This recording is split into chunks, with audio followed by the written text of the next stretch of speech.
नमस्कार। मैं वसंत रावल।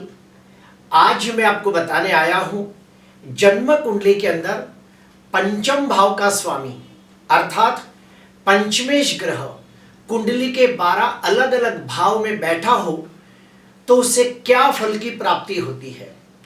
सबसे पहले हम लोग जानेंगे कि पांचवें भाव से क्या क्या देखा जाता है। पांचवें भाव से देखा जाता है कि व्यक्ति को संतान का सुख कैसा प्राप्त होगा, व्यक्ति कितना बुद्धिमान गुणवान तेजस्वी होगा, व्यक्ति को विद्या सुख कैसा प्राप्त होगा। ये सारी बातें पांचवें भाव से समझ में आती है। सबसे पहले मैं आपको यह भी बता दूं कि जन्म कुंडली के अंदर जो पांचवा भाव है इसे हम त्रिकोण भाव कहते हैं, जो बहुत ही ज्यादा शुभ होता है। और पंचमाधिपति जो ग्रह होता है वो कुंडली का कारक ग्रह, योग कारक ग्रह, राजयोग कारक ग्रह होता है। और पंचमाधिपति ग्रह जो भी भाव में शुभ स्थिति में बलवान होकर बैठा हो तो उस भाव के शुभ फलों में बहुत ज्यादा वृद्धि कर देता है। और अगर पंचमाधिपति ग्रह पीड़ित होकर, निर्बल होकर, कमजोर होकर कोई भी भाव में बैठा हो तो पांचवें भाव से लगती हर चीजों का फल कमजोर कर देता है। तो आइए और गहराई से जानते हैं। यह है पांचवा भाव और पांचवें भाव का स्वामी कुंडली के अलग अलग भाव में बैठा हो तो क्या फल देगा वो अभी हम लोग जानेंगे। सबसे पहले शुरुआत करते हैं लग्न भाव से।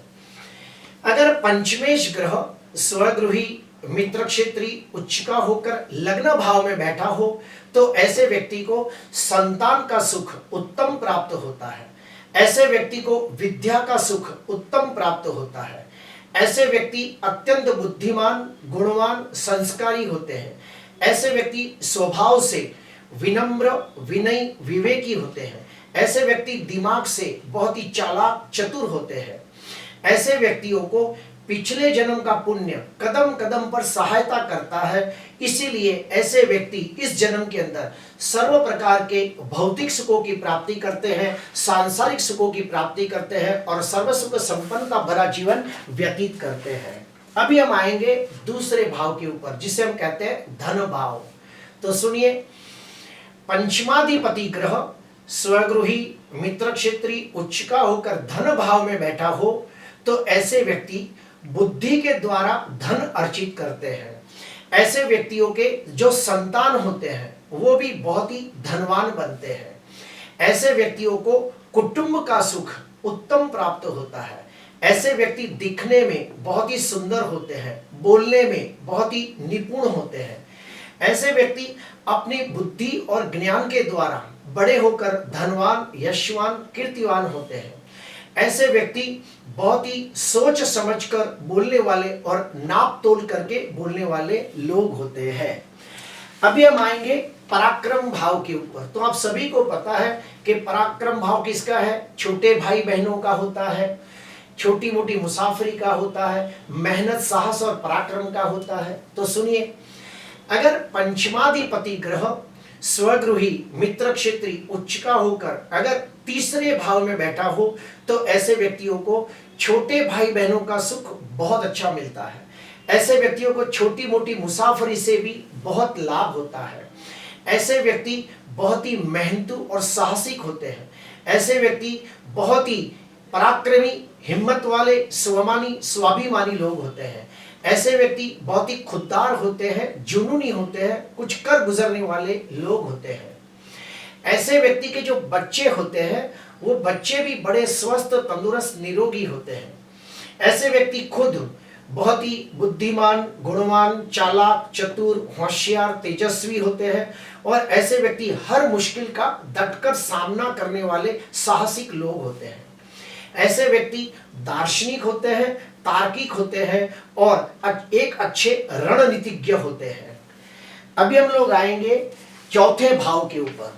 तो सुनिए, जैसे कि आप सभी को पता है कि चौथे भाव से माता का सुख, मकान का सुख, वाहन का सुख, जमीन जायदाद का सुख देखा जाता है और यह है पांचवा भाव। तो सुनिए, पंचमाधिपति ग्रह स्वगृही मित्र क्षेत्री उच्च का होकर चौथे भाव में बैठा हो तो ऐसे व्यक्ति को मकान का सुख उत्तम प्राप्त होता है। ऐसे व्यक्ति को वाहन का सुख भी उत्तम प्राप्त होता है। ऐसे व्यक्ति को जमीन जायदाद प्रॉपर्टी का सुख भी उत्तम प्राप्त होता है। क्यों? क्योंकि पंचमाधिपति यानी कि त्रिकोण का स्वामी राजयोग करता ग्रह जब सुख स्थान में बैठा हो तो ऐसे व्यक्ति को माता का सुख, मकान का सुख, वाहन का सुख, प्रॉपर्टी का सुख उत्तम प्राप्त होता है। ऐसे व्यक्ति के बच्चे भी बड़े बुद्धिमान होते हैं और वो बड़े होकर अपने खुद के लिए अच्छा मकान, वाहन, प्रॉपर्टी का सुख प्राप्त करते हैं। ऐसे व्यक्ति को पिछले जन्म का पुण्य कदम कदम पर सहायता करता है। फलस्वरूप इस जन्म के अंदर वो सर्व प्रकार के भौतिक और सांसारिक सुखों की प्राप्ति करते हैं और समाज के अंदर मान सम्मान पद प्रतिष्ठा की प्राप्ति करते हैं। क्यों? क्योंकि जो पंचमाधिपति होता है वो कारक ग्रह है, योग कारक ग्रह है। वो चौथे भाव में बैठ के अपनी सातवीं दृष्टि से दसम भाव को देखता है तो उनको समाज के अंदर मान सम्मान पद प्रतिष्ठा भी दिलाता है। अभी हम आते हैं पांचवें भाव के ऊपर। अगर पंचमाधिपति ग्रह स्वगृही होकर पंचम भाव में बैठा हो तो सोने पे सुहागा जैसा फल देता है। ऐसे व्यक्ति अत्यंत बुद्धिमान, गुणवान, तेजस्वी होते हैं, दिमाग से चालाक, चतुर, होशियार होते हैं, स्वभाव से विनम्र, विनयी, विवेकी होते हैं। उनकी स्मरण शक्ति बहुत अच्छी होती है, उनकी तर्क बुद्धि बहुत ही जबरदस्त होती है। ऐसे व्यक्तियों को संतान का सुख उत्तम प्राप्त होता है। ऐसे व्यक्तियों को विद्या प्राप्त करना, ज्ञान प्राप्त करना बहुत अच्छा लगता है। ऐसे व्यक्तियों को खानदानी प्रॉपर्टी मिलने के भी प्रबल योग बनते हैं। ऐसे व्यक्ति को अपने माता के द्वारा उत्तम संस्कारों की प्राप्ति होती है, ये भी देखा गया है। अभी हम लोग आएंगे छठवें भाव के ऊपर। आप सभी को पता है कि छठवां भाव होता है ऋण, रोग, शत्रु का और कर्जे का। तो सुनिए, पंचमाधिपति ग्रह स्वगृही, मित्र क्षेत्री, उच्च का होकर छठवें भाव में बैठा हो तो ऐसे व्यक्ति अगर पढ़ाई करते हो तो ये लोग वकील की पढ़ाई, डॉक्टरी की पढ़ाई करें तो उन्हें बहुत अच्छा लाभ होता है। ऐसे लोग एक अच्छे पॉलिटिशियन भी बन सकते हैं, एक अच्छे बैंक के कर्मचारी भी बन सकते हैं। ऐसे व्यक्ति अपनी बुद्धि के द्वारा शत्रु के ऊपर विजय प्राप्त करते हैं, इसलिए उसे शत्रुहंता भी कहते हैं। अभी ठीक उसके विपरीत जाते हैं कि अगर पंचमाधिपति ग्रह नीच राशि में निर्बल हो तो पंचमाधिपति पाप ग्रहों से, दृष्ट पाप ग्रहों से पीड़ित होकर छठवें भाव में बैठा हो तो ऐसे व्यक्ति के संतान के सुख में कमी ला देता है। ऐसे व्यक्ति के बच्चे माँ बाप के शत्रु बन सकते हैं। ऐसे व्यक्ति को पेट से लगती बीमारियां होने की संभावना रहती है, जैसे कि गैस ट्रबल, एसिडिटी, कब्जियत, लीवर में सूजन, पेट फूक जाना, अतड़ियों का कमजोर होना, पेट में ऑपरेशन आना, ये सब संभावनाएं हो जाती है। और ऐसे व्यक्ति अगर कर्जा लेते हैं तो वो आसानी से भर नहीं पाते। अभी हम लोग आगे बढ़ते हैं, सातवें भाव को देखते हैं। जैसे कि आप सभी को पता है कि सातवां भाव लाइफ पार्टनर यानी कि पत्नी का होता है, बिजनेस पार्टनर का होता है, डेली वेजेस का होता है, जन कल्याण का होता है। तो सुनिए, पंचमाधिपति ग्रह स्वगृही, मित्र क्षेत्री, उच्च का होकर सप्तम भाव में बैठा हो तो ऐसे व्यक्ति को अपने पसंद का जीवन साथी मिलता है, अपना मन पसंद जीवन साथी मिलता है, लव मैरिज के योग बनते हैं, प्रेम विवाह के योग बनते हैं। ऐसे व्यक्ति का जो जीवन साथी होता है वो अत्यंत बुद्धिमान, गुणवान, तेजस्वी होता है। ऐसे व्यक्ति का जो जीवन साथी होता है वो चालाक, चतुर, होशियार होता है और उत्तम तर्क बुद्धि और होशियार होता है।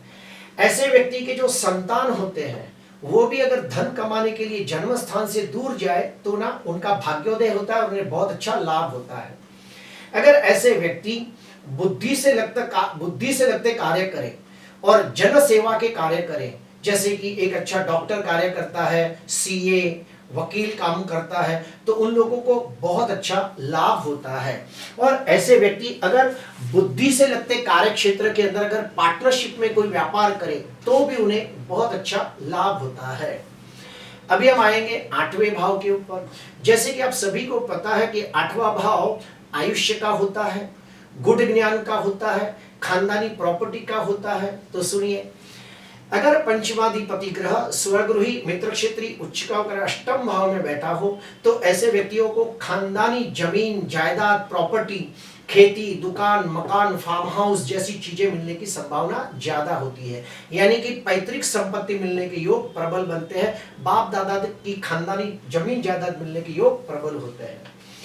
आठवां भाव गुण ज्ञान का भी है, तो अगर यह है बुद्धि, यह है गुण ज्ञान।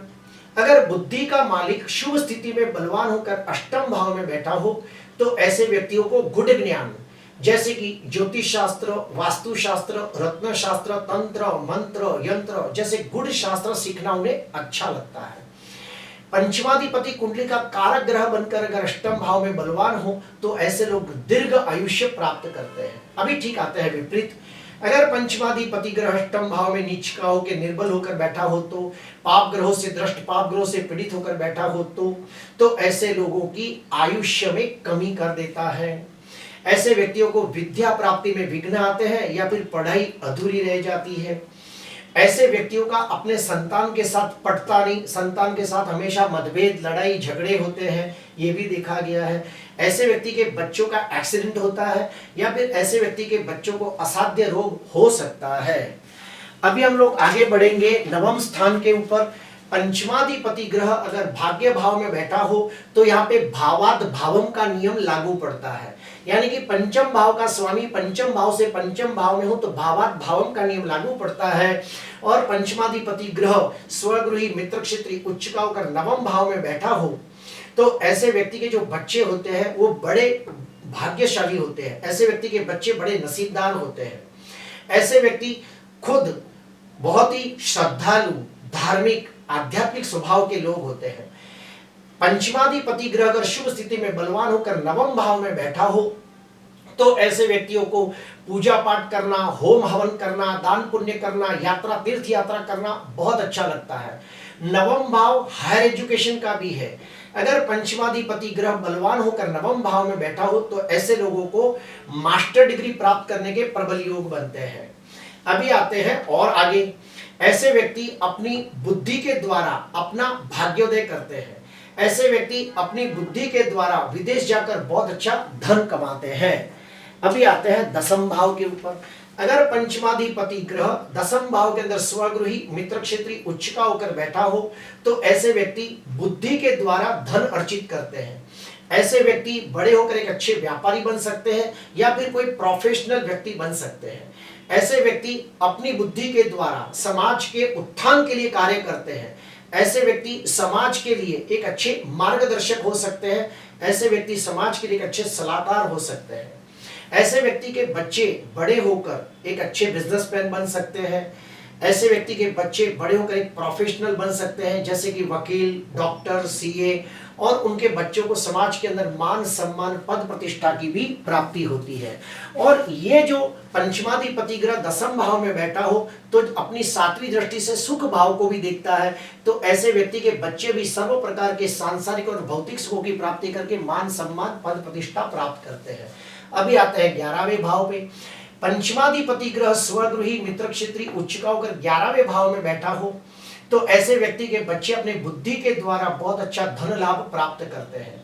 ऐसे व्यक्ति को अपने बड़े भाइयों से बहुत अच्छा रिश्ता होता है, मित्रों के साथ बहुत अच्छा रिश्ता होता है, उनको बड़े भाई और मित्रों से लाभ होता है। ऐसे व्यक्ति के बच्चों के वजह से उन्हें बड़ी उम्र के अंदर मान सम्मान यश जश कीर्ति प्राप्त होती है। अभी आखिरी 12वां स्थान। अगर पंचमाधिपति ग्रह 12वें भाव के अंदर स्वगृही मित्र क्षेत्री उच्च का होकर बैठा हो तो ऐसे व्यक्ति के जो बच्चे होते हैं ना वो विदेश एजुकेशन हासिल करने जाते हैं। ऐसे व्यक्ति के बच्चे विदेश जाकर धन कमाते हैं। ऐसे व्यक्ति के जो बच्चे होते हैं विदेश जाकर अंदर मान सम्मान भी प्राप्त करते हैं। अब इसके ठीक विपरीत जाते हैं। पंचमाधिपति ग्रह नीच राशि में निर्बल होकर पाप ग्रहों से दृष्ट पाप ग्रहों से पीड़ित होकर 12वें भाव में बैठा हो तो ऐसे व्यक्ति के बच्चे अगर विदेश में जाकर पढ़ाई करें तो उन्हें बहुत दिक्कतों का सामना करना पड़ता है। बच्चे अगर विदेश जाकर धन कमाने के लिए प्रयास करें तो उधर वो स्थिर नहीं हो पाते, अच्छा धन नहीं कमा पाते और उन्हें विदेश के अंदर बहुत तकलीफें आती है। अगर पंचमाधिपति 12वें भाव के अंदर नीच का हो पाप ग्रहों से भ्रष्ट हो, पाप ग्रहों से पीड़ित हो, तो उनके बच्चे विदेश जाकर न पढ़ाई कर पाते हैं, न स्थायी जीवन जी पाते हैं और आर्थिक उन्नति प्रगति भी नहीं कर पाते हैं। प्रिय दर्शकों, पंचमाधिपति ग्रह कुंडली का योग कारक ग्रह होता है, राजयोग कारक ग्रह होता है। अगर पंचमेश बलवान होकर कुंडली के कोई भी भाव में बैठ जाए तो उस भाव के शुभ फलों में वृद्धि कर देता है। और हाँ, अगर त्रिक स्थानों में बैठा हो तो उसका अशुभ फल भी थोड़ा बहुत देखने को मिलता है। और ये सारी बातों का फल कब मिलता है? जब पंचमाधिपति ग्रह की महादशा, अंतरदशा, प्रत्युंत दशा आती है, तब ये सारी बातों का फल देखने को मिलता है। प्रिय दर्शकों, आज मैंने आपको बताने की कोशिश की कि पंचमाधिपति ग्रह कुंडली के 12 अलग अलग भाव में बैठा हो तो उससे क्या फल की प्राप्ति होती है। अगर ये आपको अच्छा लगा तो जरूर लाइक करना, सब्सक्राइब करना। नमस्कार।